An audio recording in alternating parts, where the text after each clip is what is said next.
We finally managed. We have a generator next to us. The weather here in Southern California has been a little bit not so good. Unusual. Since 1989, we didn't have this kind of weather here in Southern California. There is snow, rain, and well, I must say that here in Palm Springs, we are starting to get back to normal, but it's still very cold. Today was the first day it didn't rain, but it was as cold and chilly as ever. So, the 26th of February of the year of the Lord 2023, Leo Zagami and Christy Zagami for the Leo Zagami show special dedicated to the occult. We are at episode number 8 of the Illuminati Occult Secrets. Not bad, eh? Not bad. So we are getting people to tune in. We have some names. We have Pina, we have Bruce, of and course. Allison Wagner. Allison, Bruce, and Pina are donations this week. We have somebody else? No, that's it. I think we have somebody else on Fundry, but please write us also a mail, because Fundry seems to not notify us for the donations on Fundry. Yeah, if we ever not mention your name, it's because we didn't see it. Yeah, no, not because we don't love you. We love you very much. Okay, here we are.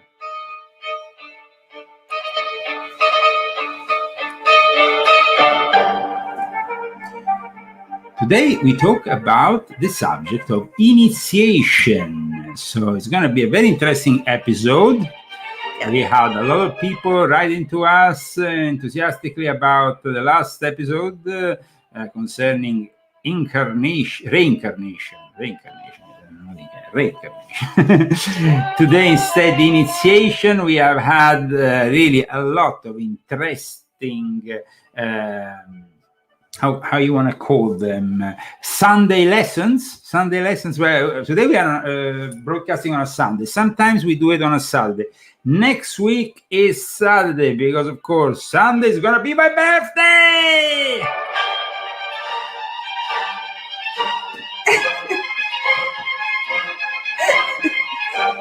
Yes, it's gonna be my 53rd birthday on this planet under the current incarnation. Huh?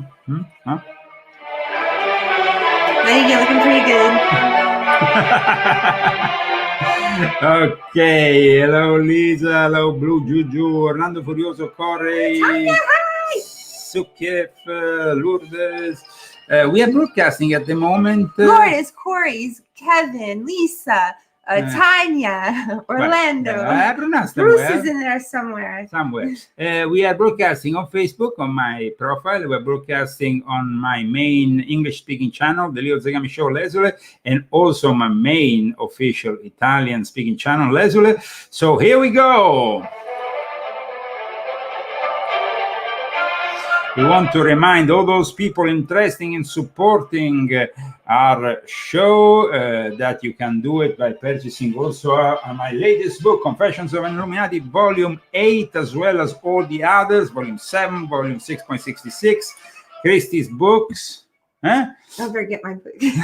Volume 1 and 2 of Christie Confession. We actually, in your confessions, you discuss your initiation in Freemasonry. We have touched also on it various other times. At this point, we can, of course, start this show talking about today's subject, but I want to put of course on the screen for those who want to eventually help us for next week, GoFundMe, because we no longer have PayPal, but you can still use PayPal through GoFundMe. It's a way to survive the censorship we sadly have been suffering for years. Okay, so we have that, and now we can immediately start with today's subject, because an initiation can be a number of things. It can be an exoteric one, it can be an esoteric one. Now, for those who don't know what exoteric means, it means knowledge that the outside world in some ways is giving us that anybody can get. So you can be initiated, for example, in in a specific trade just by learning it. But then you have initiation in the esoteric way, which is instead usually connected to a mystery school. And we have also ways of initiations which help us at times attain, like Rudolf Steiner used to say, knowledge of the higher worlds. Now, some people think it's possible to have a self-initiation. Well, this is, for traditionalists, not possible, because you need to be linked to an organization that has an egregor built in, a thought form, something. So an initiation is also something that we can obtain through religious means. You have, for example, in Christianity, the baptism. The baptism is a form of initiation. You have confirmation. You have in Judaism the bar or bat mitzvah, which is that moment, that passage between being a younger person into adulthood. So here we go with a first glimpse of what an initiation is in the history of mankind, because it's important to start right at the beginning before we get into the initiations of the various orders, Skull and Bones, OTO, Illuminati of all kinds, Freemasonry and whatnot. Well, we need to go right back to the roots. Isn't that the case, Christy? Mm-hmm. So let's check this out. During biological evolution, a species may develop certain traits that give it a survival advantage against its competition. However, most advantageous traits come with certain caveats or disadvantages. Human intelligence is one such trait. Our brains, which are relatively large compared to other species, give us exceptionally developed cognitive capabilities, allowing us to gain and preserve new insights about the natural world. This increased brain capacity has come at the cost of larger heads, which poses a serious danger for women during childbirth.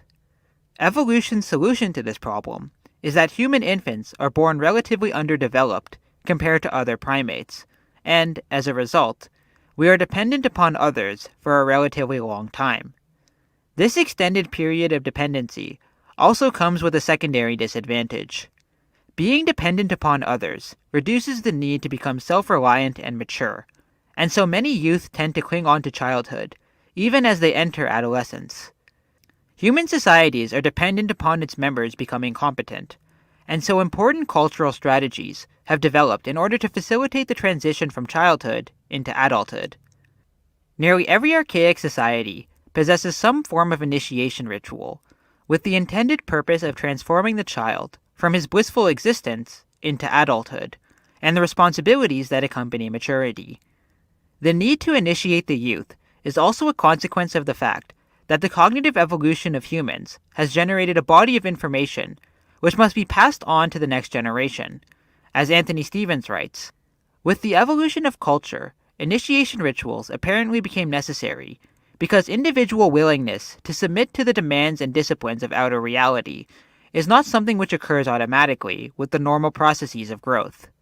Initiation rituals are a religious phenomenon, which often involve invoking supernatural entities, and it is important to note the profound psychological effects such rituals have upon the participant. Nearly all primitive societies believe that the sacred knowledge they possess was given to them by their gods, and it is their responsibility to ensure that this knowledge is passed down. The initiation itself is meant to produce a significant psychological transition in the initiate, in which he will no longer be regarded as a child.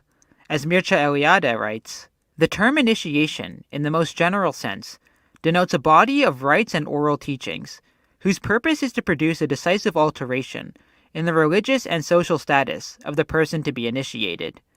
To gain the right to be admitted among adults, the adolescent has to pass through a series of initiatory ordeals. It is by virtue of these rites, and of the revelations that they entail, that he will be recognized as a responsible member of society." Initiation in primitive cultures has a specific religious meaning.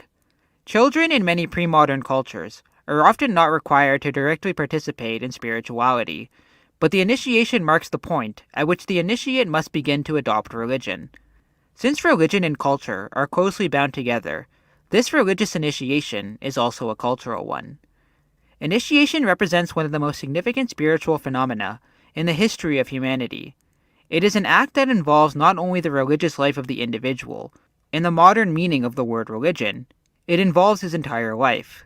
It is through initiation that, in primitive and archaic societies, man becomes what he is and what he should be, a being open to the life of the spirit, hence one who participates in the culture into which he was born. Although there are big differences between the initiation ceremonies of different cultures, there are some commonalities which are worth noting. Initiation occurs for boys and girls, but the customs of the ceremonies differ between them. For girls, initiation is usually closely associated with the onset of puberty. For boys, the goal of initiation is to strengthen their masculinity in order to prepare them for the hardships of life, and it is this type of initiation which we will focus on. The preparation for the initiation involves learning about the tribe's mythical knowledge and the spiritual origins which emphasize the necessity of becoming a man and not relying on others. The psychology of this is described by Anthony Stevens in the following way. Traditionally, boys were prepared for the initiatory ordeal by frequent recitals of tribal myths and legends, which recounted the deeds of heroes of the past. These stories had the teleological function of establishing a gradient along which the masculine libido might flow towards the goal of mature and responsible manhood. In psychological terms, the initiation is meant to pull the child from his psychic inertia and participation in the unconscious, in order to facilitate and bolster his own sense of self-conscious independence. As Erich Neumann remarks, the initiations enable young men to rise up in the scale, and to perform various functions within the group. The trials of endurance are tests of the virility and stability of the ego. They are not to be taken personalistically, as the vengeance of the old upon the young, any more than our matriculation is the vengeance of old men upon the rising generation, but merely a certificate of maturity for entering into the collective. Although initiation rituals may sometimes seem cruel and barbaric, in primitive societies they have an important psychological function, upon which the group's survival may depend. They represent a spiritual death and rebirth of the initiate, where his rebirth signifies the death of childhood and the strengthening of the masculine. Now, the rebirth that one obtains after any kind of initiation. Now, it doesn't really matter if the people conducting this whole thing are not genuine, even. Because what happens is that you are subject to a ritual that still has its validity. In any case, this is also valid for what happens with the bar mitzvah and the confirmation. I want to briefly show you this brief account of an important bar mitzvah situation performed on a boy who had some problems. You know, his parents got divorced and so on. And I think it's an interesting example. Here we go. Welcome to the Leo Zagami Show. Today we talk about initiation.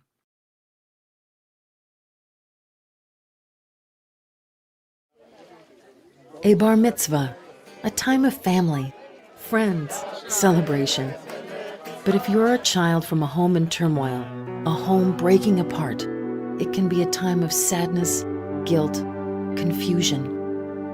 If you're lucky enough to have the right people around you, people who care, who are not just teachers, but skilled professionals who really care, much can be mended. About a month ago, Rabbi Yehuda Rosenkranz came into my office. He's the principal of junior high school, and he said, Yoni, I have a boy right now. We have to help him out. He's going to have his bar mitzvah. The parents are in the middle of a horrible separation, and they just can't get along. So, Yoni, how can we help this boy? I said, Rabbi Rosenkranz, this is what we're here for. Boys Town's going to be a neutral playing ground for this family, and they're all going to come, both sides of the family, but even more important, the Boys Town family is going to be involved. And that's exactly how it went. Following an emotional prayer service with the bar mitzvah boy read from the Torah, we all then went downstairs to the social hall here at Boys Town, Jerusalem.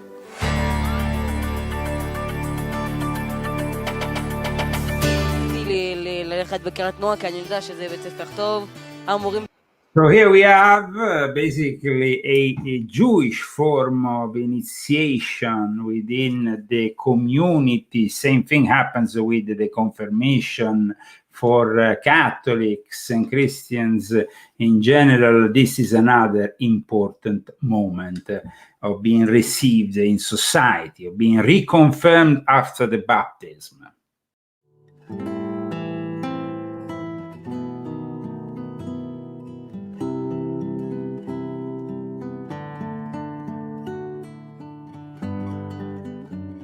Confirmation is the ability for the person to recognize that the Holy Spirit's active in their life. We first receive the Holy Spirit at baptism, and of course, for the majority of people, if we're baptized as infants or as children, we don't have a lot to say about our membership in the church, but the Holy Spirit's given to us.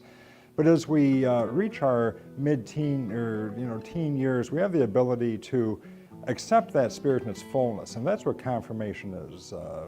The Holy Spirit's given to us in its fullness. The 7 gifts are given, the 12 fruits of the Spirit are given, and it enlivens our life. And a lot of young people will say it's becoming an adult in the church, and in a way it is, because you're taking more responsibility for yourself, but that's not the total definition. It really is the gift of the Spirit that the sacrament offers. May He grant that as Christ, after His resurrection, was seen plainly by His disciples. It's the fact that the bishop is going to come to you.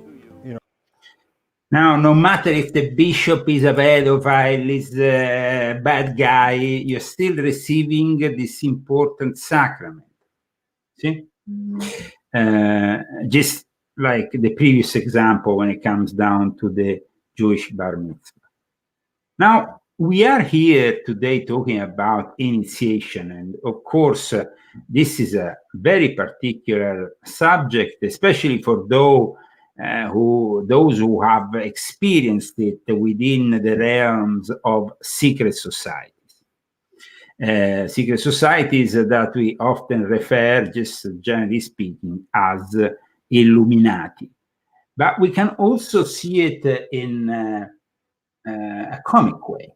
And this is a Masonic initiation as seen more like in a funny way. It's not really a proper Masonic initiation, but a way also for us to put a smile on our face before we're going to go to the even more serious and dramatic initiations that follow. Welcome to the Leo Zagami Show. Leo and Chrissy Zagami for a show on initiation. Because we like to have a joke sometimes, And this is, of course, a joke based on, wow, why we,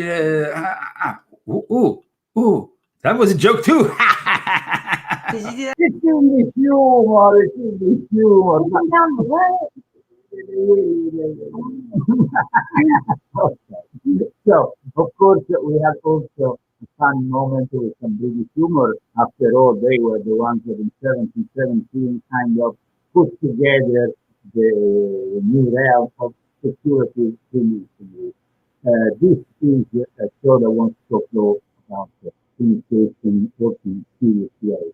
And so we need to explain to people things that are Fellini and that they might want to learn. When you talk about initiation, you talk first of all about the Fellini mysteries from ancient Greece. That was really considered the most famous of the secret religious life of ancient Greece. And the basis was in reality an old agrarian cult. And of course, this is also this Eleusinian mysteries in some way have been carried on also by the Illuminati to some extent.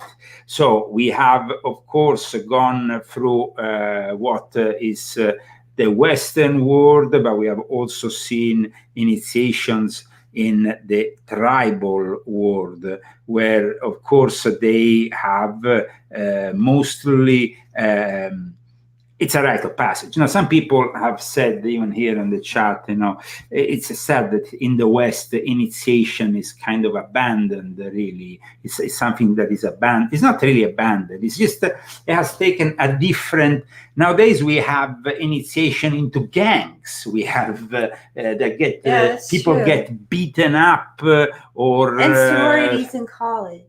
Well, in fact, that is another of the topics that we will definitely talk about, because there is also the problem of hazing, the problem of exaggerating, and make it really difficult. Now, when it comes down to fraternities and sororities, one seems to be particularly in the spotlight, and that's the one that we're going to be talking about now, the Kappa Alpha Order.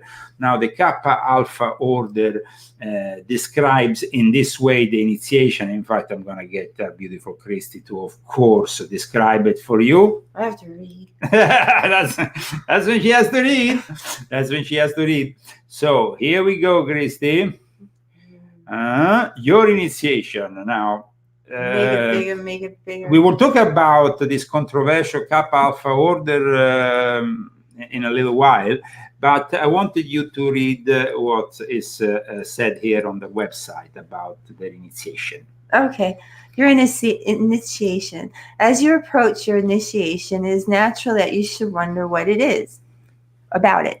Be assured that the initiation ritual of Kappa Alpha Order is impressive and dignified. Our members, whether initiated 50 years ago or 50 days ago or 50 years ago, will agree that initiation into our order is a life-changing event. KA's ritual has endured since the time of our founders in constant rendition by men of intellect and achievement. A good ritual is a distillation of wisdom from ages past. Ours is exactly that. Okay, we can kind of interrupt that for now, because we want to explain why we are talking about this order. Well, as you know, this is one of those kind of, I call them Greek letter fraternities that abound in our universities here in America.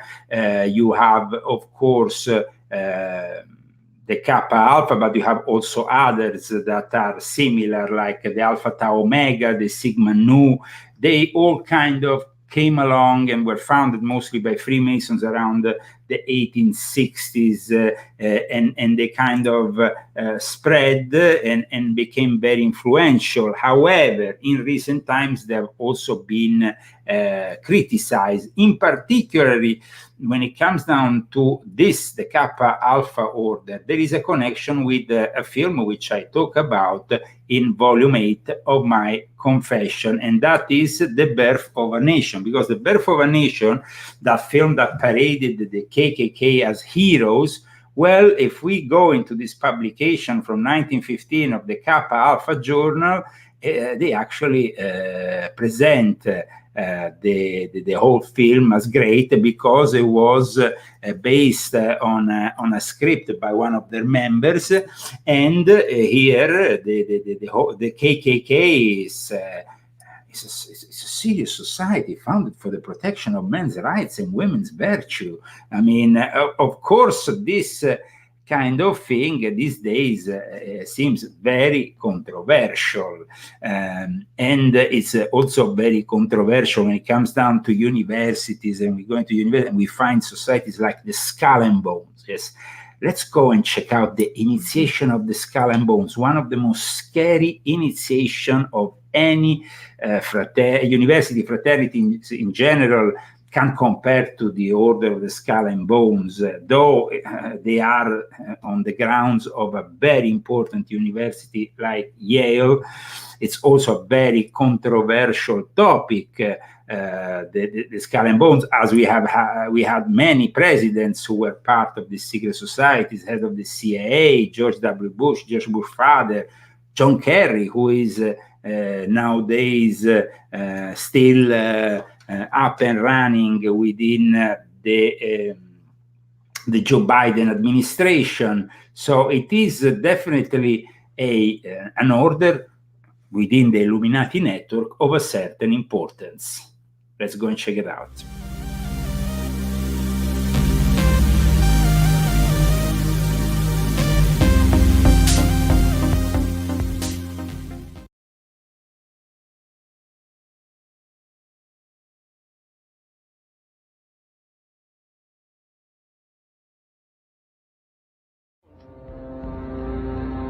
He's come pretty close.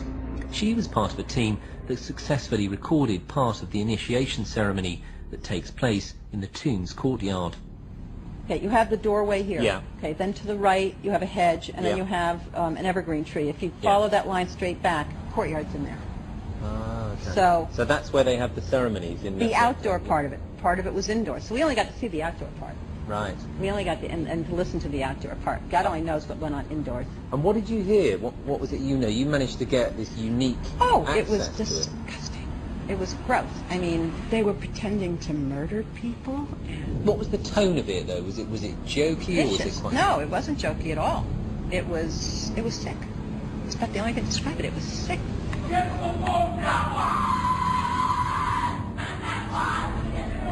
What you're hearing is the first recording ever made of the Skull and Bones initiation ceremony.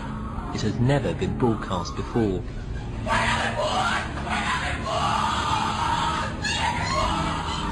15 new members of the club are being introduced into the macabre rituals of Skull and Bones by the senior students who are about to graduate.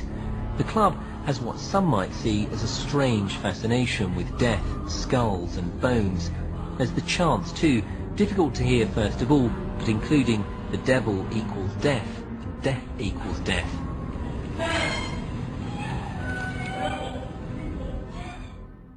This is an elaborate, occult, ritualistic entry into this group that they are. Whoa, that was a touch of the Skull and Bones initiation. Christy, now you were initiated with a white apron. Unfortunately, this white apron seems to be... Really like Michael Jackson. And then you went all the way to this Master Mason. And this is a particular Master Mason apron because she was initiated into the Memphis Mizraim, which has its own Master Mason apron. You want to see it on me? And then, by the way, it has also a particularity. Oh, wait, I can't. This show you 'cause particularity, I have jogging pants it has on. this behind, which you see. So it is really the Memphis and It's like Mizraim. an apron, and you put it Yes, around it's you. not the apron But we saw before in that comedy. It's like an apron, and you put it on. Yes. And then, like, this one is the first one. This I one, got. yes, this one, and But it has a stain on no, it. originally it was actually no, but it is white. It is white because you start from white, and actually you start from white and you go back to white because then the highest degrees bring you back to that white purity in some way. Or Oh, really? yes. Why yes. is there a skull on here? What does that mean? That is a specific thing that has to do with the Memphis and Mizraim and with the layout also inside their lodges. Okay, so It's pretty color. okay, so we showed. Christy wanted to, of course, show everybody her own Masonic thing. I wrote also about it in my book, and there's some. I wrote about my initiation both times, and I wrote about what's wrong. Nothing. Did I put it away? Okay. Am I supposed to stick it somewhere special? Just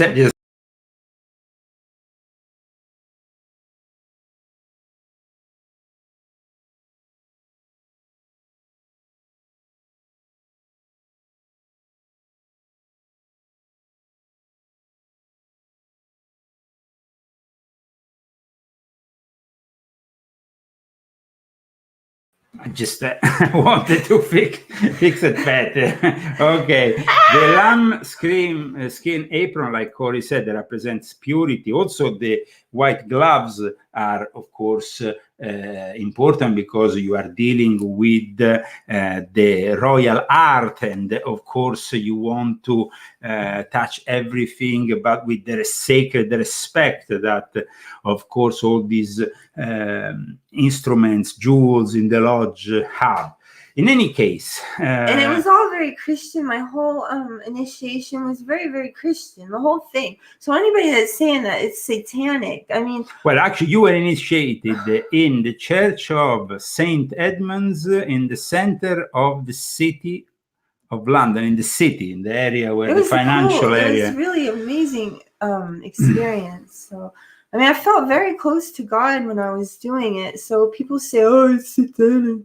It's not. Definitely, people make it satanic. No, well, the wrong people do, right? The wrong people, and of course, now it is though. You have also the problem with the people who are directing this fraternity, or maybe with certain rites going a bit too further into the realms that then at times touch with black magic and other things.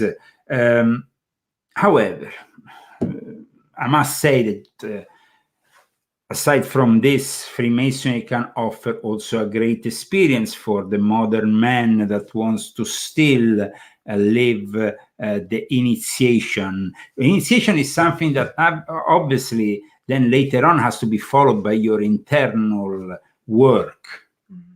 But the problem with today's Freemasonry is that at times you go with great expectations, but the people within Freemasonry have led astray this whole project. And also, we don't have to forget that if you start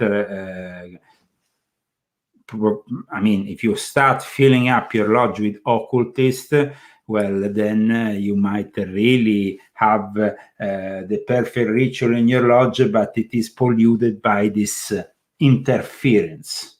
These occultists interfere. People like the OTO. And for that reason, I wanted to show you today Milo Duquette's experience of initiation that confirms also how Freemasonry gets polluted with something that has nothing to do with Freemasonry. Here is Milo Duquette, who is currently a high-level member of the Grand Lodge of California, high degree in various rites, talking about his own experience also, initiation experience in the OTO. Good Sunday morning, everyone. I believe the video is about to start. If it's not started already, there we are.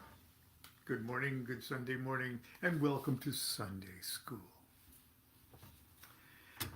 What I've got here in my hand is a 1973, so it's the second Weiser edition of what is known as the Blue Equinox. Equinox Volume 3, Number 1. Okay, there was no Equinox Volume 2. That was a period of 5 years of silence. It's a long story. But anyway, with the help of Frater Akkad and the Detroit OTO, Crowley had this published. So the Blue Equinox has to thank the American OTO people in Crowley's day for getting this published. This is a particularly sentimental volume for me, because shortly after my initiation into the OTO in 1975, of course, I met Helen Parsons Smith up here in Dublin, California, and she was at my first degree initiation, and she sent me a box of books. She was operating what she called Thelema Publications in those days, and she published rare Crowley material, and she distributed other Crowley works, which not many people were doing, okay? And she gifted me this, plus the Jimmy Page facsimile edition of the Lesser Key of Solomon, and a few other works. And this has been my, there was one earlier, 1972, limited edition of this that Weiser came out. So this is a rare book, but it's not that rare. And of course, it's in a paperback. But anyway, most of the OTO official documents that emanated from Crowley are found in the Blue Equinox, plus other things. I'm going to read two things from it for Sunday school. But I thought while I was here, I would show you what I've done with it. Okay, this is my official kind of OTO record book too. Here I am a long time ago. Now I'd like to point out that this apron is also the style of apron used for the standard Masonic, at least in the United States, Royal Arch degree of Freemasonry. Now, at the time, I was not a Royal Arch Mason, but I hasten to point out that at the time, that style of apron was used in certain levels of OTO membership as well, because that's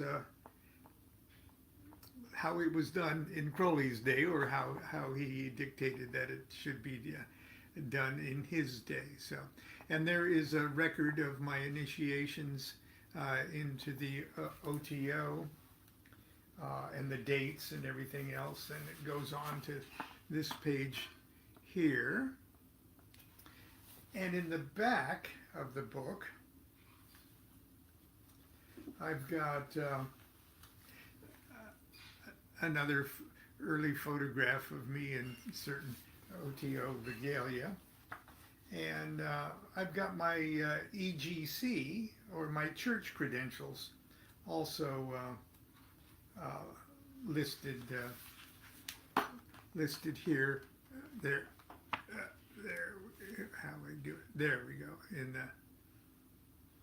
the back there. So this is a precious book to me. It really is.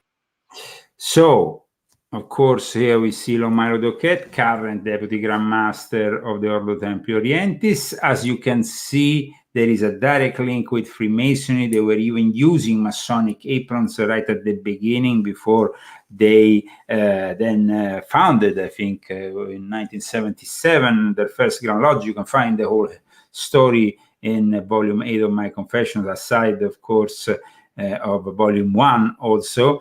And it's definitely a very interesting account. But we are moving further.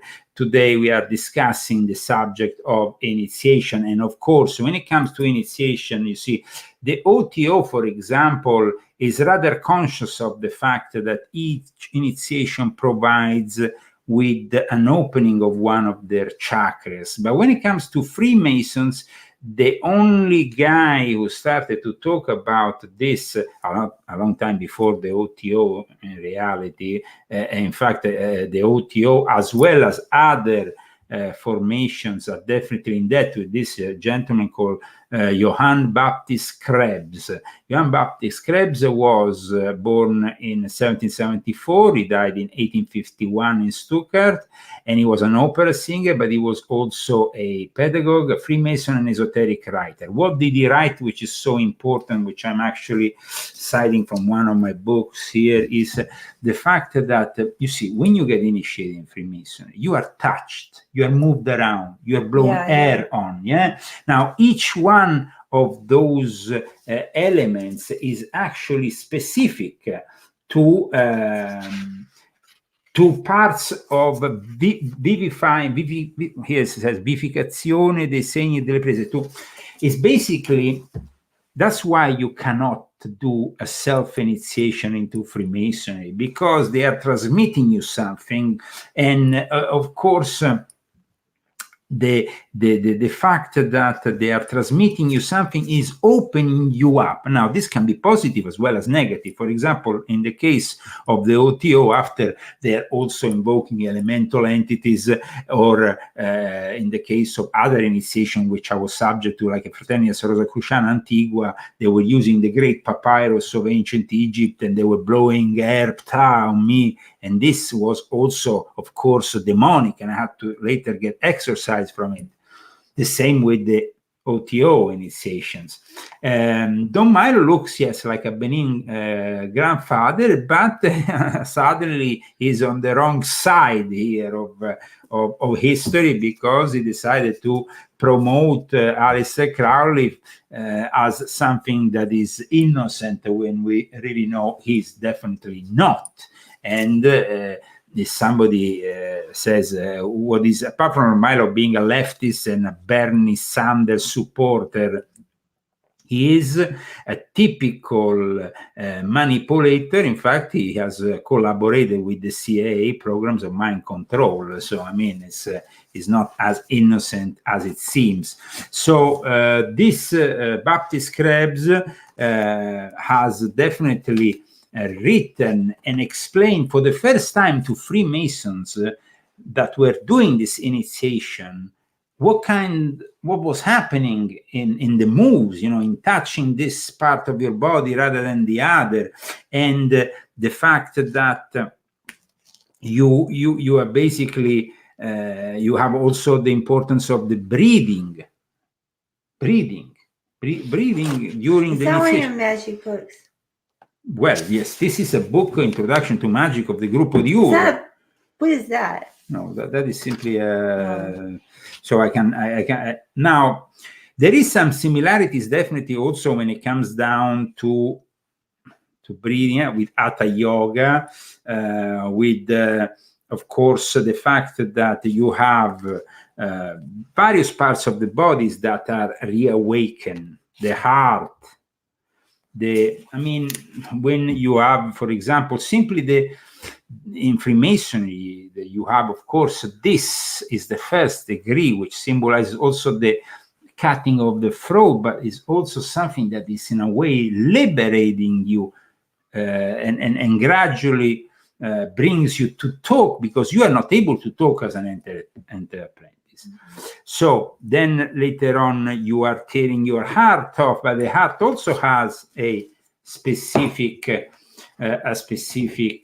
function, as well as, of course, when you become a master and you are resurrecting literally to a new life, and all this, of course, this allegory sees as a main figure Hiram Abiff.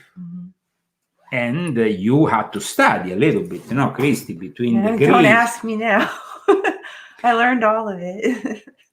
So Freemasonry in every degree knows, of course, we're talking mainly about the first 3 degrees, because then you have the lodges of perfection. Now, you see, Freemasonry initiates to the first 3 degrees and then invites you later on into what are the lodges of perfections of the various rites. Brother Corey said, I will not let an OTO member in your lodge. Well, that's great. Unfortunately, here in California, they seem to reason in a very different way, unfortunately, and they are everywhere and anywhere. And it's Hermetes Trismegistus, Hermes 3 times great. We talk about alchemy, that Freemasonry was practical alchemy, and it's 3 times great. So it's enter apprentice, fellow craft, master mason. It's free. I skipped the middle one. Well, no, you did it. You I did? Yeah, you did. I learned it. I mean, no, I you did did it before the Master Mason. The same. That's why it took so long. I think you went through the whole process. You did every single degree, but you did the. I think you did either the first and second together. You did the second and third together. I remember, because of course we were traveling every time to London for Christy to get. I went this, 2 times though for my initiation. Yes. For the initiations, yes. And of course, you have then also another form of Freemasonry, which was very important for Adolf Hitler. It's a secret form of Freemasonry, Turkish Ottoman Freemasonry, which was the teachings were transmitted to Adolf Hitler by Rudolf von Sembotendorf of the Thule Gesellschaft. What did he learn from? Because the thing is, you learn certain things, but then you don't have to abuse them. Even in Rosicrucianism, you learn a lot of things, but you don't have to abuse them. Some people, though, think that you can also have a self-initiation into certain faculties. Like I said, it's impossible, though, to have a self-initiation into something like Templarism or Freemasonry. These are or certain mystery schools of old. I want to show you something here. This is very disturbing, but it is an initiation that is considered one of the most fierce. It was created by Freemason Mazzini and Garibaldi, and this is the initiation into Cosa Nostra, into the mafia, and you will see that it's a very particular form of initiation. It's definitely a very particular form of initiation. It was never showed before. This journalist, I think from the BBC, got the Italian Carabinieri to finally release their own secret camera recording of a mafia initiation. So check this out, and welcome to the Leo Zagami Show. Today we're talking about the subject of initiation. Please support the Leo Zagami Show. You can do it with a donation, but you can also do it simply by purchasing one of my books or one of Christy's books, which will definitely provide you with a lot of interesting reading and a lot of knowledge. The Italian mafia have done their best to keep all of their rites, their initiations, their ceremonies extremely well guarded.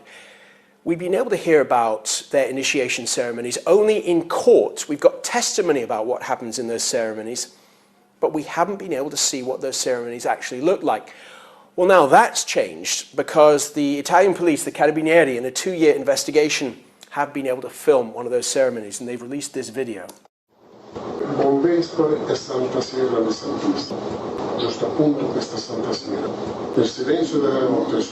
grainy footage shows 4 men apparently on an outside terrace, and the ceremony looks like it's led by the man with his back to the camera, who's wearing a baseball cap. He leads the men in a huddle. He uses extremely elaborate, even neo-pagan language. Holy afternoon greetings to the devotees, he says at one stage. And he, I suppose he's the initiator, asks the new member to swear until the 7th generation that he will protect the honor of his wise brothers. None of these men know that they're being filmed. And he also delivers some rather forceful instructions, and these are shown on a second video released by the police.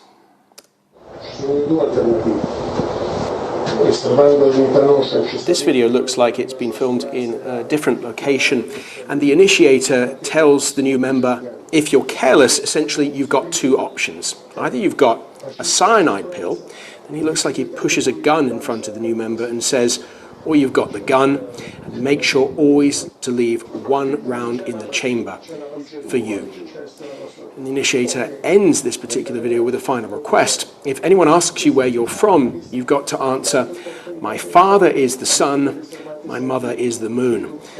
And those are answers that may not be particularly helpful for mafia members now facing many more years in prison. but they don't really care about the many more years in prison, that's for sure. Mafia that, after the arrest of their godfather, Matteo Messina Denaro, is now once again all over the news, especially in Italy, confirming the links with Freemasonry. Not only regular Freemasonry, lodges and Grand Lodges recognized by the Grand Lodge of Arizona, the Grand Lodge of California, most American Grand Lodges have been involved with Cosa Nostra. The doctor of Matteo Messina Denaro was a member of the Grand Orient of Italy, recognized by the, for example, just to make an example, the Grand Lodge of Arizona, and of course, he was helping out the boss. So the thing is, I've been talking for years about the whole pyramid structure around the Vatican, Freemasonry, the knighthoods, because then, of course, there is also the Knights Templars, the Neo-Templar orders also, like, for example, the one of Pier Gentili, but many others in Italy, is full of these knighthood orders that also gather the top mafiosi. So here we are showing you today really a reality that can be positive, but can be also negative.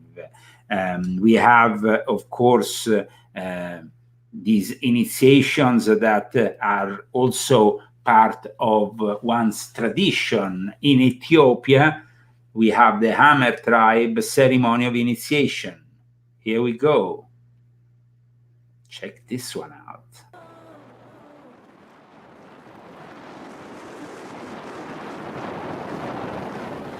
Targ wtórny.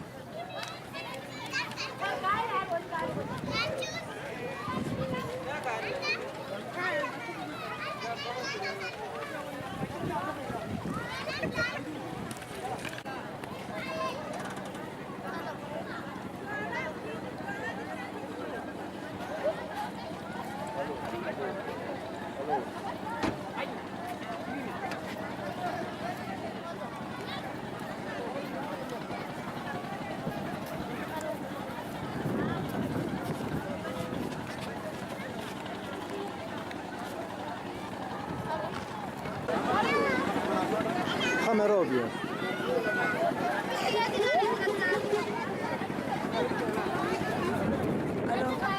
Halo.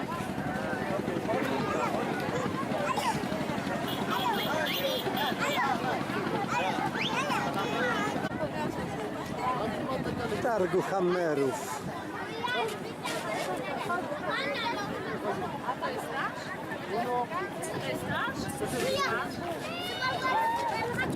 So in this context, Christy, of course, we're talking about something that it's obviously a rite of passage. Nie wiedzą, że mają przejść przez tą bramkę.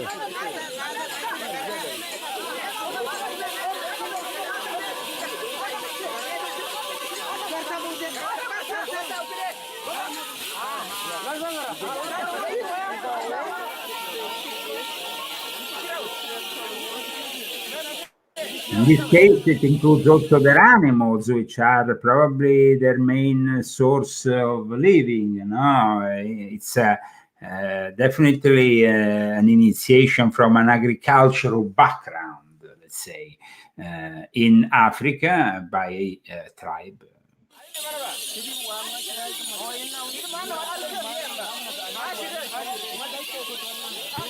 Pretty chaotic to me. But actually, it has its own roots.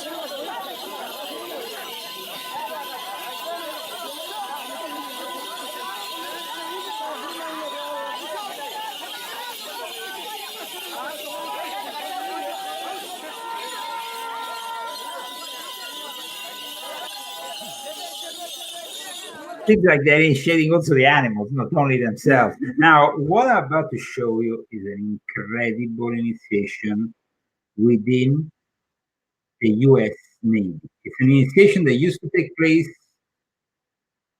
quite regularly until not so long ago. It seems to be kind of evaporating gradually, but it is definitely a very interesting testimony, because at this initiation ritual, there was present even an American president. check this out.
Although it is constantly in step with progress, our Navy still observes the old and glorious traditions of the sea, handed down by the brave and hardy seafaring men who fought to obtain and maintain our democracy.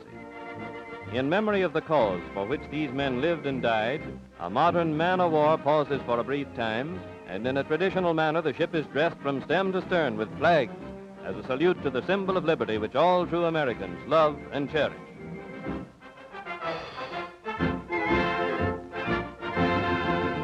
And having paused, she once again puts to sea to take her place as a unit of the United States fleet headed southward to equatorial waters. After a journey of days, the fleet approaches the boundaries of the domain of Neptunus Rex.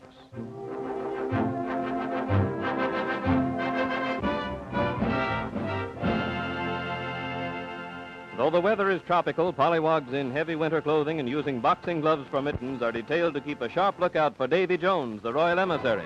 Shellbacks search the ship, rounding up all rebellious pollywogs, for these rebels must be thoroughly subdued and taught to show due respect to His Majesty King Neptune when he arrives on the morrow. It looks as though the shellbacks have a tough job on their hands, but the methods are effective. Before the long day ends, the pollywogs will be too weary and worn to offer further trouble. At dusk, the lookouts report that Davy Jones is approaching the ship, and the welcoming committee of shellbacks assembles.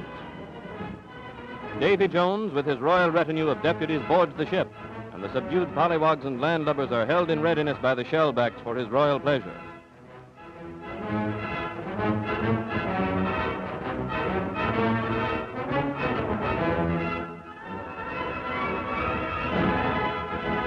A few of the pollywogs are still unruly and must be handcuffed. The captain of the ship greets and welcomes Davy Jones with his retainers, deputies of His Majesty King Neptune. Davy Jones reads a proclamation from His Majesty stating that all pollywogs and landlubbers must be initiated into the mysteries of the deep before the end of another day.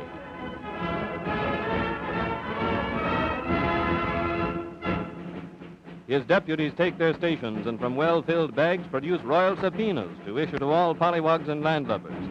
These subpoenas carry royal orders to appear before His Majesty King Neptune for initiation when he boards the ship in the morning.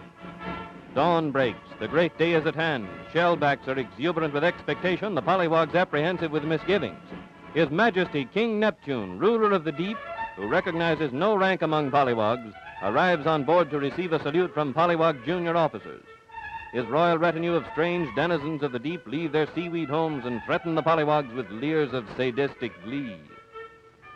Through guards of honor, King Neptune with his retinue proceeds to a specially constructed platform, where the captain, as senior representative of the shellbacks, bids them a hearty welcome.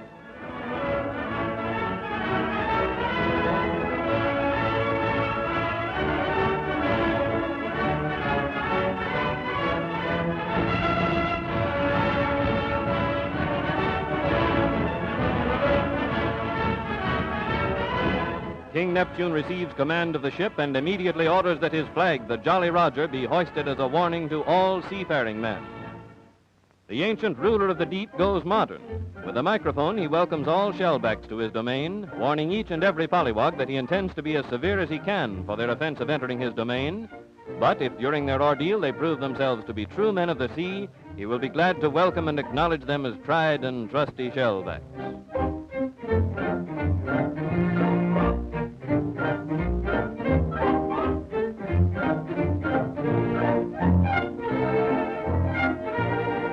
Accompanied by the ship's band, His Majesty inspects the ship while his royal retainers prepare the infernal machines and search all nooks and corners to ascertain that no pollywogs are trying to escape the pleasure of his royal wrath. While other shellbacks look on, King Neptune complains that the presence of so many landlubbers is disagreeable and orders all pollywogs, lounge lizards, freshwater sailors, and amateur mermaid chasers to be brought before him. He mounts the throne and his royal retainers assemble. Queen Amphitrite, mistress of the sea, fairest of the sea flappers, and ruler of the mermaids.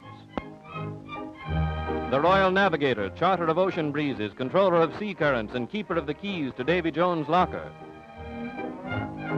Royal police, who search the seven seas for pollywogs. Royal doctors, originators of seasickness.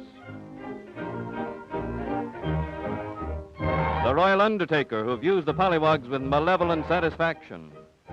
Royal guards, who have the difficult task of protecting the Queen's mermaids. The spectacle of King Neptune on his throne with his grim retainers assembled close about him is a sight pollywogs never forget. All is in readiness, and for the first time in history, a president of the United States, while in office, presents his credentials to King Neptune. The royal retainers engage in heated debate as to the manner in which so illustrious a visitor should be accepted and initiated into the mysteries of the deep. While His Royal Majesty King Neptune looks on and becomes impatient and wrathful with his royal retainers. Not bad at all. But initiations, of course, are not always so joyful. They are also dramatic. And somebody was asking me, how do you see self-initiation from the dreaming and astral planes? Now, self-initiation is not always accepted by traditionalists for a reason. First of all, the meaning of the word initiation. Because initiation comes from the Latin word initium. Initium means basically going into something. It means basically beginning, start. It means also that you are starting right in the plural. It means rites, mysteries. So, like René Guénon used to say, René Guénon, a great traditionalist, esoterist that lived in the past century, in the 20th century, he basically explained it's kind of impossible to really have a self-initiation. However, there is those who instead say that that is possible and that you can actually get even initiated in your sleep. However, let's go and check out another form of initiation. Here, I would like to adventure myself in India, in what is known as the Diksha. The Diksha is in Sanskrit initiation in ancient India, is a rite performed prior to the Vedic sacrifice in order to consecrate its patron or sacrifices. And this is, of course, in Hinduism. It's the initiation of a lay person by a guru with certain mantras. Now, René Guénon used to say that without a guru, you can recite all the mantras that you want, but without that spiritual foundation that is inside the guru, you can never really understand it and be participant to a genuine initiation. So let me show you what is a genuine Diksha initiation in Nepal. Kind of dramatic, but also then goes into some happy moments of dance.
I'm sure that after this initiation they will go for a great curry.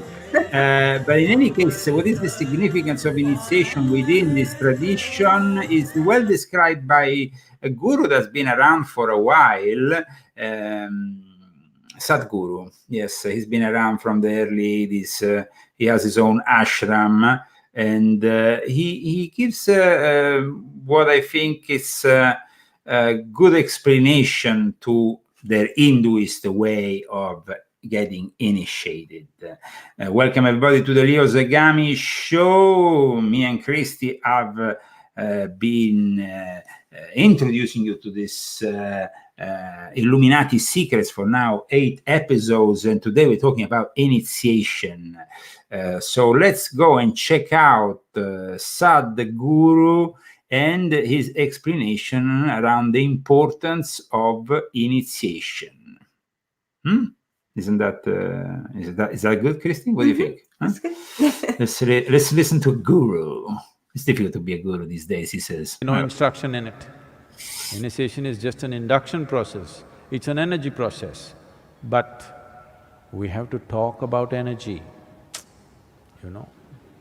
We have to talk a lot about energy before they open their mouth and, oh, appadiya.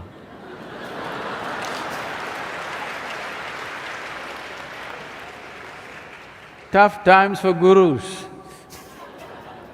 Too much talking. If you don't talk, nobody will be here. Very few can really understand. If we simply sit here and reverberate, they will also sit here and reverberate. Those numbers are small. Well, in Isha those numbers are increasing. I don't have to say much. But in the larger world, you have to talk, talk, talk and talk. Hang out with people. So here we had Sadhguru, who of course is part of the World Health Organization, World Economic Forum, whatever, and Klaus Schwab's club and all the rest. He's a globalist. He's a globalist, like all these gurus. I'm sad to say that unfortunately all these gurus, and in fact I talk about how the Theosophical Society, opened up to all these gurus, and from Yogananda onwards. He is definitely an Illuminati plant, like Bruce says. But it was interesting to see his own explanation on the subject of initiation, of course. And I wanted to play this Masonic. We talked about our own initiation in Freemasonry, your initiation in Freemasonry. I mean, I did several. But this guy here actually does a role play based on the Masonic initiation. So, Christy, you might find some elements of what you went through in your initiation in this role play by this gentleman here, which I find rather interesting. Oath, founded on the principles I have stated, to keep inviolate and secrets and mysteries of the order.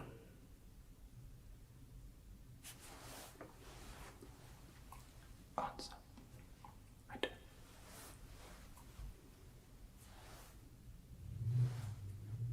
Good.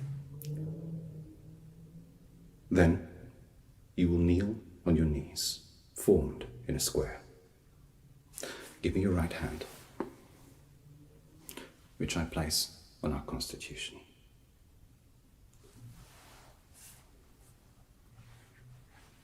Does it bring you some memories, Christy? Mm-hmm. Yeah, I remember. I remember. How can you forget? How can you forget? It is an indelible experience, a mark on your conscience. How you want to describe it?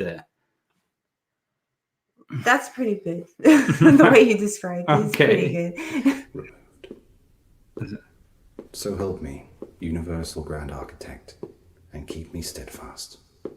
This is my oath.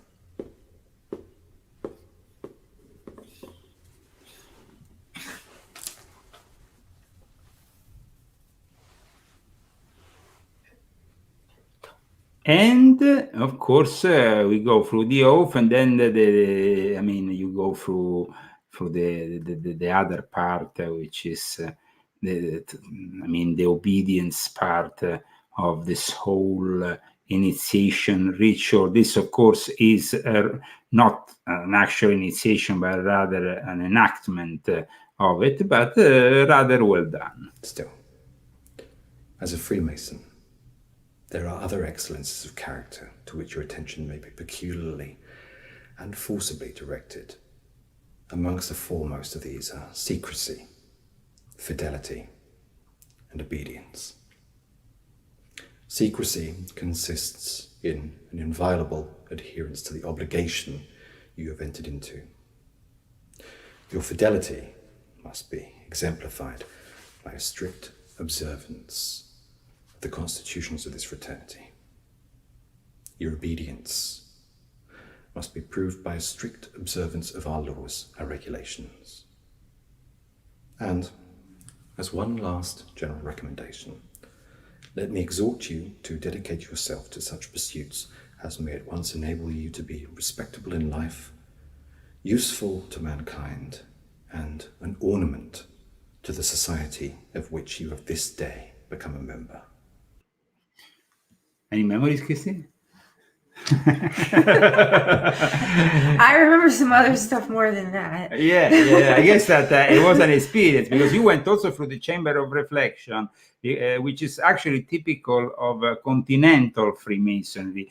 Let me show also all our viewers some images that we keep on receiving, some photos of books. You can send a photo of your volume 8 or any other Zagami books through our mail, Ordo Illuminatorum Universalis at gmail.com, and just purchase the book and then send us the photo. Why not? There is, of course, in Italy, they even made t-shirts here. Whoa. Oh, check this out. T-shirts with LZ. Whoa. Yeah. Watch that. Huh? Cool. LZ, Leo Zagami. Cool. Purchase the Zagami book, do a photo, and send it to us. Somebody mentions Bhagwan, of course, Osho, another globalist tool. But like I said, there is a whole description of these globalist guru puppets in volume 8 of my Confessions, how they really came to invade the West in recent times. Not all gurus, of course, are globalists. I met a guru once. I saw one once. It was, you didn't meet the guru, you met the Dalai Lama. Yeah, isn't he a guru? No, he's the Dalai Lama, it's different. But you met the Dalai Lama. I think the Dalai Lama turned around. He turned around in the airport and looked at me and he smiled. So I was like, whoa. My dad's like, that was the Dalai Lama. Of course, there is also gurus who are legit, who don't participate to this globalist establishment. But trust me, if these gurus actually exist, they are definitely not in the West asking for money for courses for their ashrams and whatnot. What about all those Illuminati fake things that offer initiation. Yeah, but then their initiations are complete fake. I mean, their initiations have no value. They even stole my name. They, since they kicked me out of Instagram, then you have fake Leo Zagami selling Illuminati diplomas. I mean, if I was... Is there a fake me too? I don't know. Probably How yes. do they I think. do that? Is there a fake Rambo? I think that the problem here is that we have been censored, and then there is this Nigerian scammers instead who are selling Illuminati diplomas that are able to do whatever they want. I wish I had the money to employ a big lawyer, and I will probably sue their asses because what they do is absolutely insane. Now I have. You remember we talked. I think we talked about ChatGPT, no, at one point or the other, no, because I also made an article, several now on this topic. Now, a collaborator of mine in Italy asked ChatGPT about Leo Zagami, and one of the answers was that I was nominated in 2017 among the 10 worst anti-Semite writers in the world. Now, I immediately contacted the Wiesenthal Center. The Wiesenthal Center, of course, is a renewed center for Jewish people about anti-Semitism, monitoring anti-Semitism, just like the ADL. And the Wiesenthal Center, and I want to thank Aaron Breitbart, who has written to me this week, confirming that there is no mention of Leo Zagami as an anti-Semitic person in the Wiesenthal Center. They know me as a writer, they know me as a conspiracy researcher and all that, but GPT, this AI intelligence, is already is liable for a lawsuit, because you can't say that Leo Zagami is an anti-Semite, apart from the fact I'm partly Jewish. Can you sue a robot? Well, it's OpenAI can be sued, the company that makes it, this ChatGPT. I mean, this is insane. So I want to publicly thank the Simon Wiesenthal Center, which is a very important Jewish center, who has replied to me. Simon Wiesenthal was, of course, an Austrian Holocaust survivor. His center is a Jewish global human rights organization. Can I say it? Simon Wiesenthal? Yes, sorry. But I do it in the Italian way. And I'm doing it in the Deutsch way. Okay. But in any case, they wrote to me. I want to thank Aaron Breitbart. He said there is absolutely no trace. It is fake. So, this is what they want to rewrite history. They want to do things that are complete. I mean, they said by saying something like that, they are planting something. I know, it's really bad. And the crazy thing is that my friend asked this AI the source for this statement, and they said the Simon Wiesenthal Center, but they didn't provide a link. So I contacted the center, and they replied and said that it wasn't true. So what are we going to do? Are we going to sue them? Are we going to sue Bill Gates now with his Bing ChatGPT, which is also a product coming from OpenAI? Because at this point, these people are really, liable to the biggest lawsuit on Twitter. There is profiles that are defamatory against me, against my wife. Screw you, Elon. Screw you. And they have blocked Leo Zagami on Twitter, and they don't unblock me. And at the same time, I'm victim of this defamatory. And on Twitter, I'm victim of defamation. On Instagram, I'm the victim. They did it to me too. So I don't even use People say Twitter. sue them. But guys, why you want to sue? The moment in which you go into a lawyer's office, you have to give $2,000. I don't have that kind of money to waste at the moment. I'm sorry, guys. And it's sad. It's absolutely sad. But such is the way of the world these days. It's just going to get worse. Absolutely. They're a bunch of liars. They're a bunch of liars. They're a bunch They of lie liars. about everything. This is just another thing on top of another thing on top of another thing. So yeah. it's all upside down. It's in all lies, and we have to sit through it. But whatever. We will survive it. It's the end times. It's the end times. We're trying to do our best. Today we brought you this wonderful show about initiation. I hope that you have, of course, appreciated my efforts in some way to explain what an initiation is. I mean, an initiation can be many things. It can be a positive experience, it can be a negative experience, but definitely when it comes from a legitimate source, then it's always a positive experience. For example, you can be like me or my wife, not a practicing Mason. You are then an unattached Mason. And in that case, still have an experience of an initiation that in some way has helped us mature ourselves. Now, we learn, of course, about symbolism. When we are then initiated, symbols, of course, are a way to define the sacred science. The rituals, of course, are part of this evolving your own conscious about your degree of knowledge and these trials that you undergo, because not everybody is worthy of, unfortunately, certain knowledge in the eyes of the mystery schools. That's why they have been so selective. Now everybody says, well, I don't care about being initiated. I want this knowledge without being initiated. That's fine. But remember that you cannot drive a car without having the keys. You know, the key to drive the car, you have the car, yeah, but you don't have the key to drive the car. It's a bit like that.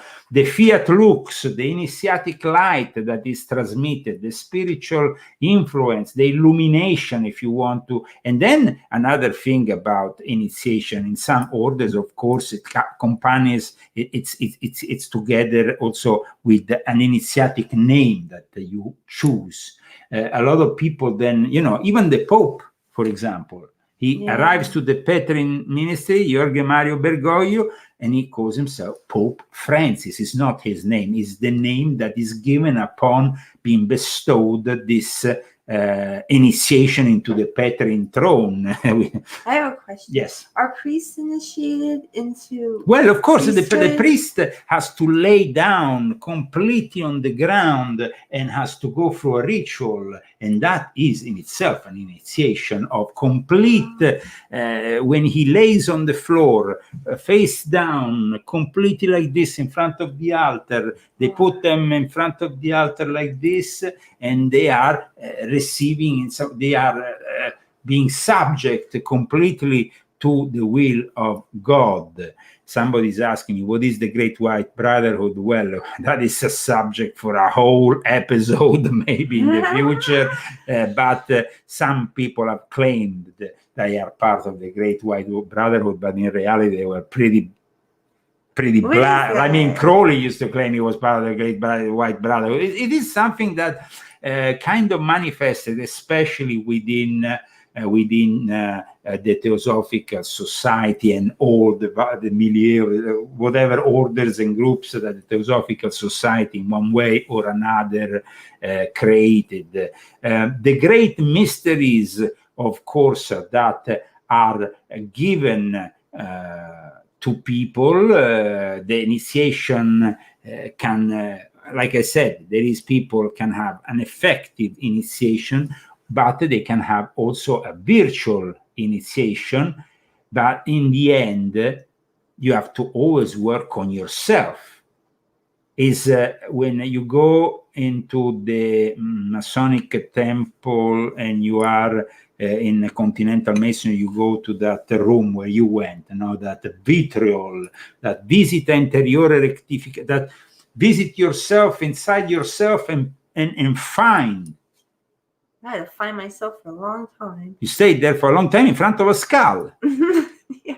Yes, and it It was symbolizes. plastic though. Yeah, so. but it symbolizes death. It's not as just you're about to die, and then you are about to get reborn, entering a path. It's a way of proceeding and hopefully learning something. However, because the Western initiatic system in general is corrupt these days, most of the initiations which are received in this in the West are considered ineffective and actually dangerous. This was said even by a traditionalist like René Guénon. So I hope that we kind of clarified for you. Somebody said I had to do a virtual initiation. Some people do a virtual initiation. I mean, some groups these days initiate using Zoom, using the internet. I'm for tradition. I'm more tradition. I'm really traditional when it comes to this, because you're going through the mediation of something that is non-human. So I prefer to.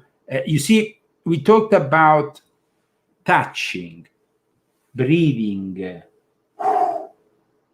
No? Mm-hmm. How can you do that in a virtual initiation? I'm sure that with the arrival of the metaverse, we will have more and more virtual initiation. I'm sure that some Masonic lodges will open up in the metaverse, but this is not real initiation. You are risking what it's known as counter initiation. The breath, the air, the logos, this is human, it's important, but it's also sacred because we are made in the reflection of God. Let's not forget that. So I want to say something. Yes, please. I want to say that people might be confused because they might think that women can't be initiated into lodges, but my lodge was a mixed lodge, and so it had women in it too. But that's why we went to London, and we didn't do it in Italy, where I had a bunch of lodges, but they were not. They were not, of course, mixed lodges, because traditional Freemasonry is.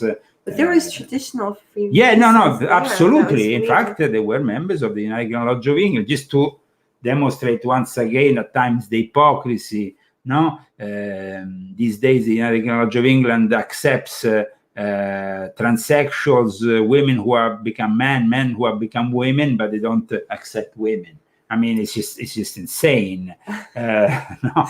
So I mean that also we have, of course, the initiation is something where we can learn the smaller mysteries all the way to the bigger mysteries, and in some way we get initiated life after life. There is certain initiations which are moved to us by our own life, no, that are a test towards us. But then you have a more traditional approach, and of course, then you have like I want to show you now just briefly a woman that is talking about self-initiation in the Wiccan tradition, for example. I mean, this it's something that. Check out what she says, Christine.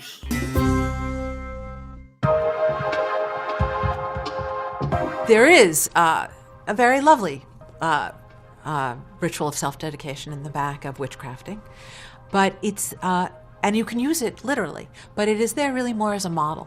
A self-dedication ritual is something that you should write yourself. It should be informed by your unique journey, the journey that you've taken. If there is a deity that is called to you, you can dedicate yourself to that deity, and they will become, in effect, your spirit guide. Yeah, but you can also get possessed by them, and then we need to exorcise you. Beware of self-initiation. Beware. Well, look what she's an interest that you have. It could be green magic, plants, or animals, or divination, whatever it is that calls, or women's mysteries, whatever it is that calls to you, you can dedicate yourself to that. Yeah, whatever. No, we stay within the lines of tradition, my friends. And at this point, of course, within the lines of our own personal tradition, here we are with...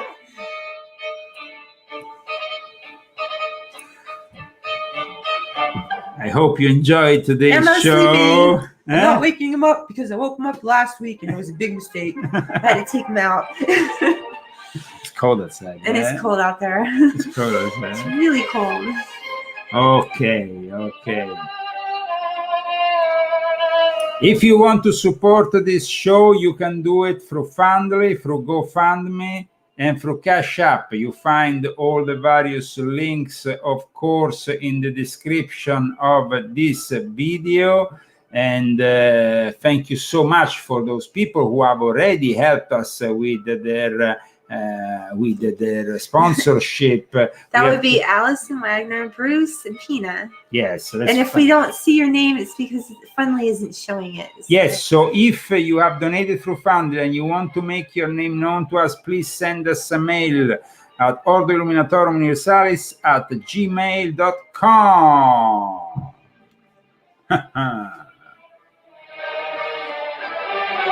Bye, everyone. Have a nice week. See you next. I want to say hello also to Apollo, which guested me on her own show a few days ago. And she was up here. Yes, she was up here. And we have... I went on her show too. Yeah, it's always great. And of course, probably we will meet everybody in June because everybody is descending upon the Coachella Valley for the Contact in the Desert. Ooh. Okay, see you next time. We're gonna be back on Saturday because Sunday is my birthday. Yes, my birthday. Ooh, all day celebration. He loves his birthday. I love his birthday too. Oh, that's good. Maybe you should go back and with a pose.